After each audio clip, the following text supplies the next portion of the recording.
So let me get all comfy in my bed so I can monitor things.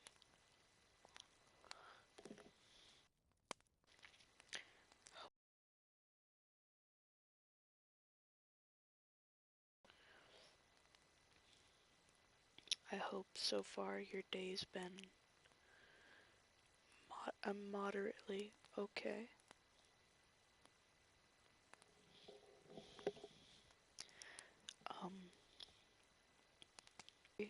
I have yet to find what we're reading, but I know it's going to be something. So, let me turn down my computer volume so you guys don't hear overlay, whatever the fuck it's called.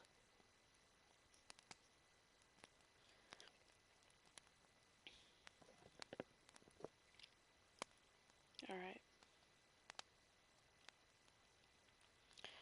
So, we're gonna find a story and read it.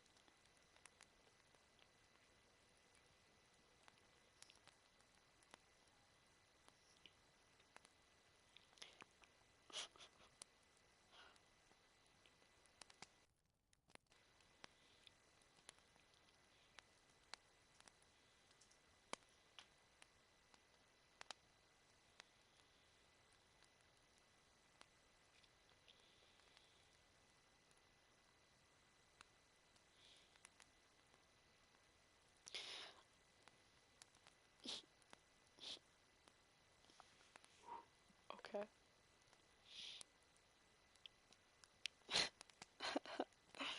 Sorry if that's loud.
Alright, we're gonna be reading a story called Bite. This story has info on it, and it says, it has been 4 years into the zombie apocalypse, and have been surviving on your own for about 4 years. Age-wise, the apocalypse started when you were 18. Time moves quickly. By the time you meet up, 3 years pass with Mark.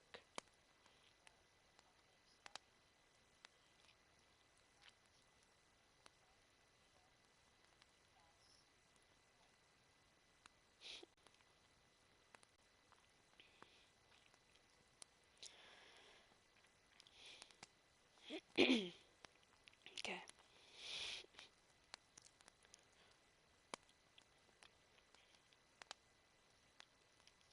Running, panting, sweating. It's like this every day. I may be skilled, but I have to run at some point. It's like a routine. It's the part I hate the most, the running. Let's just say I'm not like the once fit and should I add alive David Beckham or Mo Farah. I depend on my shooting skills rather than athletics. I can't run at all. I get out of breath and tired within the first minute of running a slight jog.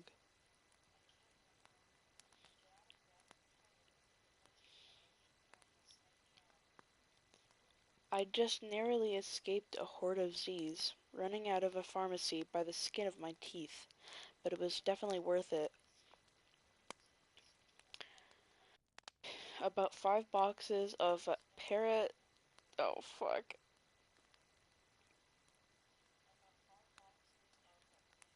medicine. We're gonna say that. We'll just say medicine because I really don't feel like pronouncing fucking scientific names today.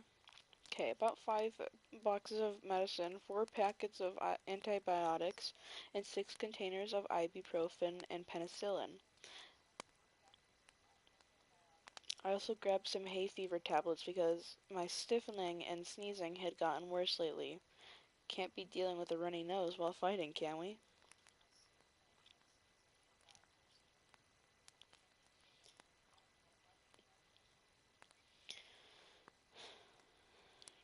I ran into a nearby house with a strong door that looked sturdy enough to withstand a few Z's knocking on it. I slammed the oak door behind me and threw my back.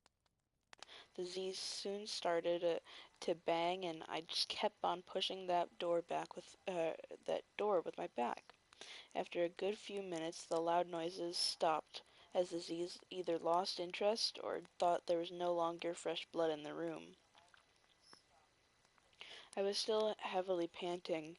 I brought up a flask from my waist to my pink chapped lips. I took a large gulp of water, some of it dribbling down my chin and onto my filthy top. I wiped it away with my sleeve.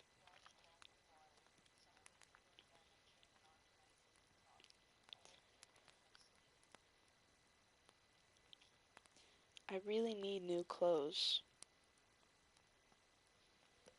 Oh no. There.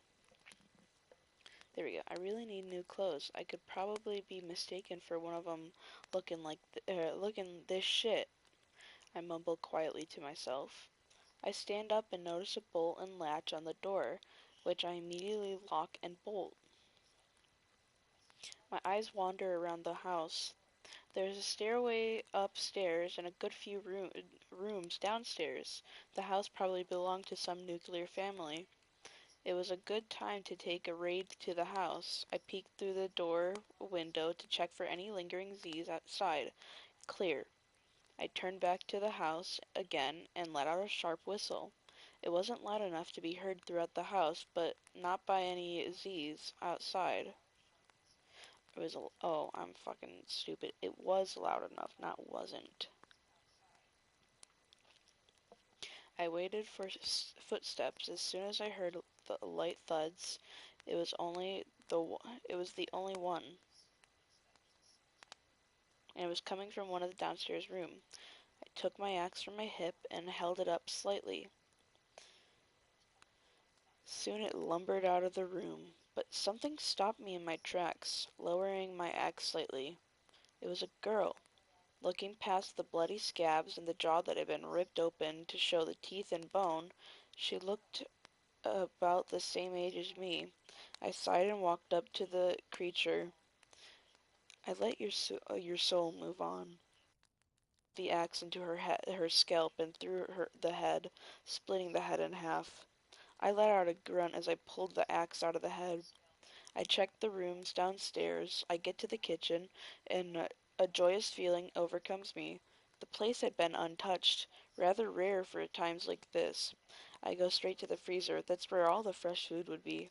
The house's electricity was still working, and so was the water.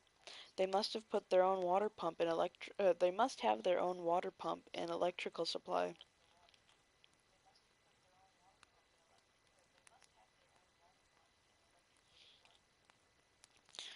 If it wasn't for my number one rule, I'd stay here. That rule: movement keeps the zebras alive. Elephants, swallows, seagulls. The list goes on, but all these animals move to survive and they live. And I live by that rule, and it's kept me alive the past 2, 3 months. And it's probably even more and it's probably even more I can't even remember. I travel during the day and find a house or some kind of infrastructure to stay in during the night. The freezer was filled with an abundance of food. I felt like crying. Loads of frozen bread, fish fingers, meat, and other glorious. I grabbed as much as possible and crammed it into my rucksack. I had lots of room and I had just got through my last supply of food. I found some empty water bottles, about 3, and filled them to the brim from a military base that I stumbled across in the beginning of this hell. Ironically, all the bastards had died from Z's. It was on the back of a dead soldier, and seeing as my coat pockets were the only thing that could carry things, I took it. I glimpsed out the window and saw the sun dipping below the horizon in the west. I'll just stay here tonight, I said out loud to myself, then leave early in the morning. The Z's are mostly less active then. I put some items back in the freezer, but left one packet of bread and fish fingers out for my tea. I was going to treat myself to a fish finger sandwich. Clambered up and found a bedroom suitable enough. One was a beautiful duck egg blue. I assumed it belonged to the girl, I mean Z, when I first came in here. I entered the room and opened some of the closets. They were still full of clothes. Today must be the luckiest day ever. I haven't had a day like this since, well, I can't remember. The sizes were similar to mine, and I took some jeans, leggings, plain tops, shirts, trainers, underwear, and shorts for when it got too hot. There was an ensuite bathroom, and I looked inside and turned the knob of the shower. Watering trickled out. It wasn't boiling, but it wasn't freezing either.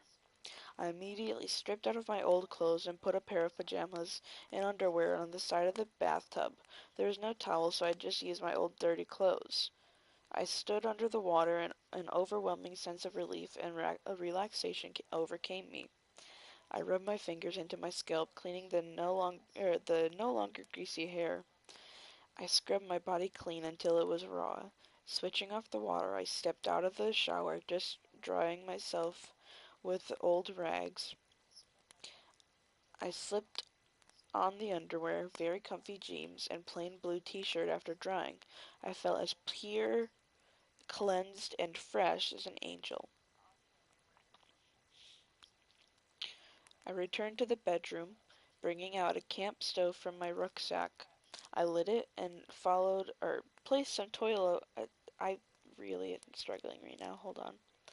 I I lit it and placed some foil on top.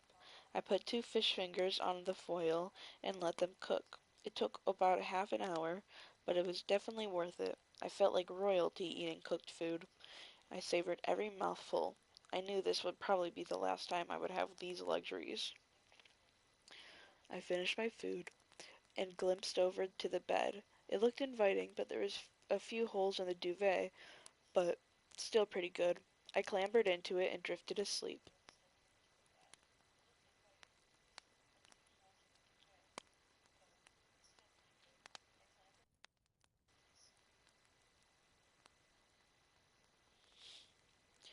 I'm gonna read the next chapter, and then I'll end it there. It was the crack of dawn, roughly 5 o'clock, my favorite time, not just because of the inactive Z's, but the beauty of seeing the golden sun peeking over the horizon. I was packing my bags ready to leave, taking as much food as possible. There was little to no Z's in the streets. I made a run for it down the street, knocking down the occasional Z. I made it out of town and onto the motorway, which went through a forest biome area. I kept walking, dealing with Z. I saw a path branching off into the forest. Something drew me towards it. Maybe it was the distant sound of trickling water or the sight of no Z's. Maybe something else. I followed the path through the woodlands. It was so peaceful, not a whisper nor Z. I soon found the river source. Oh my God. I soon found the source of trickling water. There's a small river with the rocks forming a waterfall. It was a picturesque scene. I dumped my bags and items, except my axe, which I always kept beside me, on a nearby rock. I was a good few meters away from the bottom of the waterfall. I took my hair out of my bun. It wasn't even a bun anymore. It was just a knotted mess that had slipped from the top of my head to the bottom of my neck.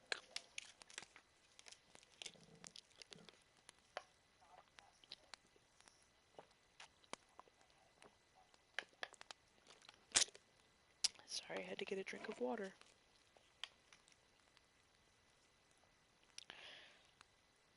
I dipped my hands into the cool, clear water, watching it run through my hands.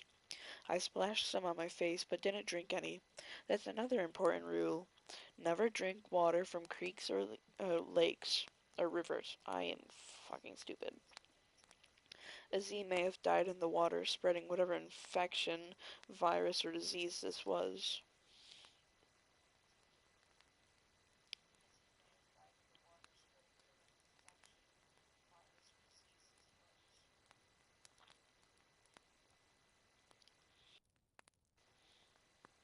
Sorry, somebody's texting me currently.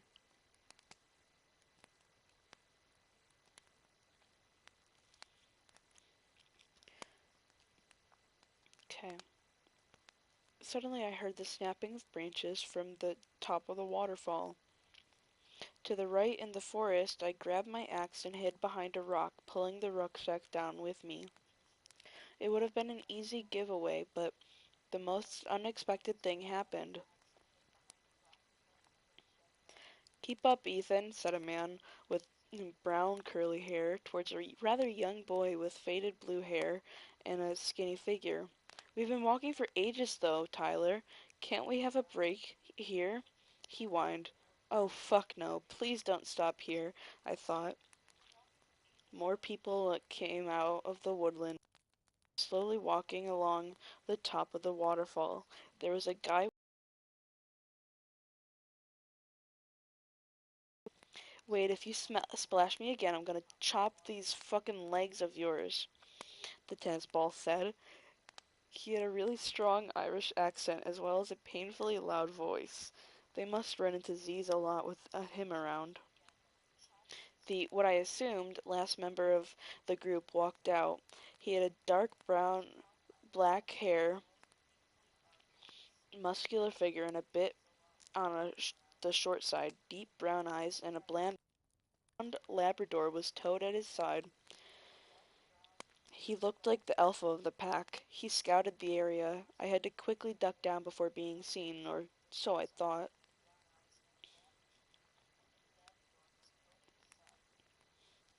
"Wait," he said firmly. "Shit, shit, shit, I'm shitting biscuits." The rest of the group halted on the air. Turning to him, the dog was sniffing the air and let out a quiet bark.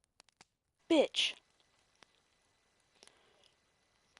"What is it, Chica?" the man asked his fellow companion. "Mark, it was probably just a squirrel," the man called Wade said. "No, I thought I saw someone over there. A flash of, uh, a flash of something behind the rocks over there." This could only happen to me, couldn't it? He jumped down the waterfall and started very slowly walking towards me. "Is anyone there?"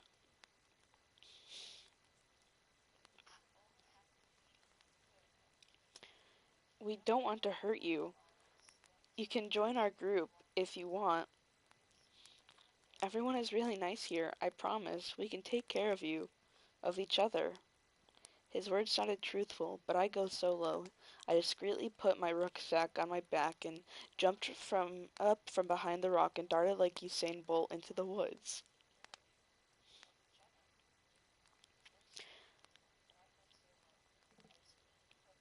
Mark's POV. I swear I saw someone. I'm sure of it. I got closer to the rock, and all of a sudden, a dirty blonde-haired girl with brown eyes and a bloody axe in her hand jumped up and ran into the woods. Something about her made me curious. Wait! I chased after her as I ignored the yells of my group behind me. They desperately tried to keep up I desperately tried to keep up. I could see the girl up ahead. I could see her dirty blonde hair. Lockstep bounce around every a corner every now and then. She quickly began to slow down. It was my opportunity to catch up.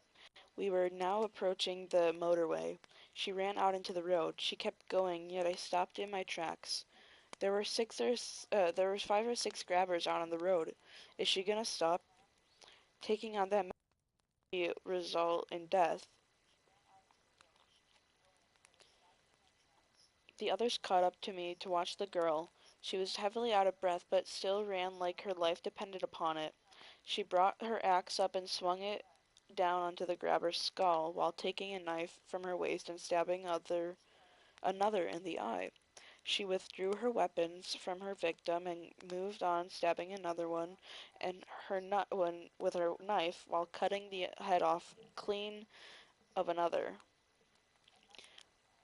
She plowed through the remaining grabbers easy breezy and ran into the woods on the other side of the road. The 5 of us just stood there in shock, not believing the strength of what we'd just witnessed. Bloomin' heck, Drac remarked. She's practically a walking weapon. Mark, we gotta convince her to join us. We have gotta find her, Tyler said seriously. What do you guys think? I say, turning to Ethan and Wade. She's very scary, Ethan whispered wide-eyed, but she could help us a lot.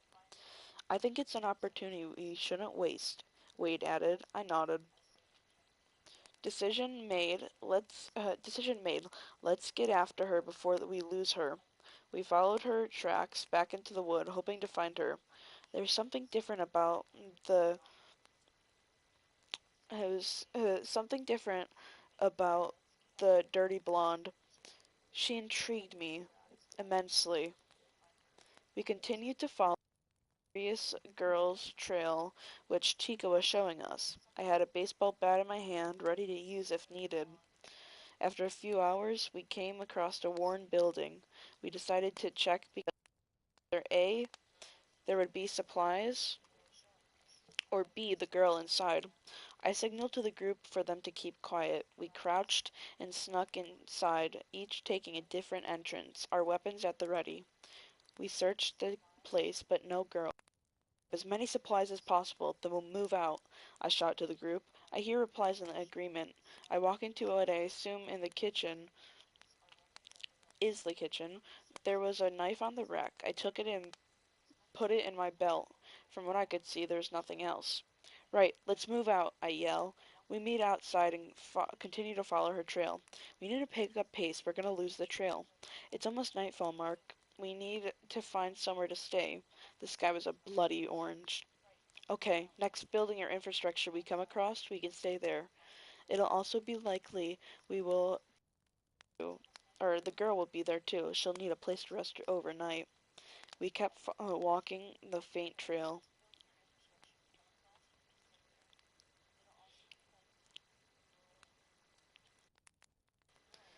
Well, that's all for today. That's 2 chapters. I don't know how many chapters there are.